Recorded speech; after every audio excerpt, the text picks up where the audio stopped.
Petrol బంకులో ఘరానా మోసం. Power petrol అని నమ్మించి నార్మల్ పెట్రోల్తో మోసం. అటువైపు కన్నెత్తి చూడని విజిలెన్స్, సివిల్ సప్లై అధికారులు. మూకుమ్మడిగా నిలదీసిన వినియోగదారులు. నిజామాబాద్ జిల్లా కేంద్రంలోని ఓ పెట్రోల్ బంకు యాజమాన్యం ఘరానా మోసం వెలుగులోకి వచ్చింది. వాహనదారులు ఈ విషయాన్ని తెలుసుకొని ఇన్నాళ్ళు ఇంత దారుణంగా మోసపోతున్నామా అని నోళ్లు విలబెట్టారు. కొంతమంది తక్కువ సమయంలో ఎక్కువ డబ్బు సంపాదించాలనే అత్యాశతో ఎన్నో మోసాలు చేస్తున్నారు. నిర్వాహకుల ఘరానా మోసము వినియోగదారులకు షాక్కి గురయ్యేలా చేసింది.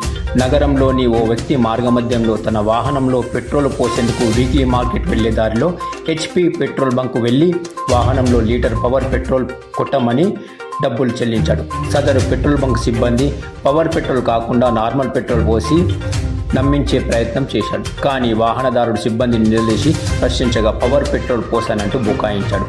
అందుకు వాహనదారుడు నీళ్ల బాటల్లో పెట్రోల్ పోసుకొని వేరొక చోట ఉన్న హెచ్పి పెట్రోల్ బంకులో పవర్ పెట్రోల్ పోయించాడు. అక్కడ ఉన్న సిబ్బందిని ఇందులో ఏది పవర్ పెట్రోల్ అని ప్రశ్నించగా అసలు బండారం బట్టబయలైంది. వాహనదారులు హుటాహుటిన వెళ్లి నిలదీయగా చేసేదేమీ లేక నిజం ఒప్పుకున్నారు. నీ డబ్బులు నీకు ఇచ్చేస్తా, ఎవరికి చెప్పకు అని వాహనదారుణ్ణి కోరారు.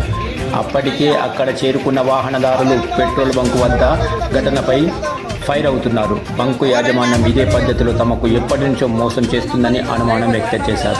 వినియోగదారుల పట్ల సిబ్బంది నిర్లక్ష్యంగా మాట్లాడడంపై స్థానికులు ఆగ్రహం వ్యక్తం చేస్తున్నారు. యాదృచ్ఛగా మోసం జరుగుతున్న విజిలెన్స్, సివిల్ సప్లై అధికారులు అటువైపు కన్నెత్తి చూడకపోవడం గమనార్హం. వెంటనే విజిలెన్స్, సివిల్ సప్లై అధికారులు బంకు యాజమాన్యంపై చర్యలు తీసుకోవాలని డిమాండ్ చేశారు.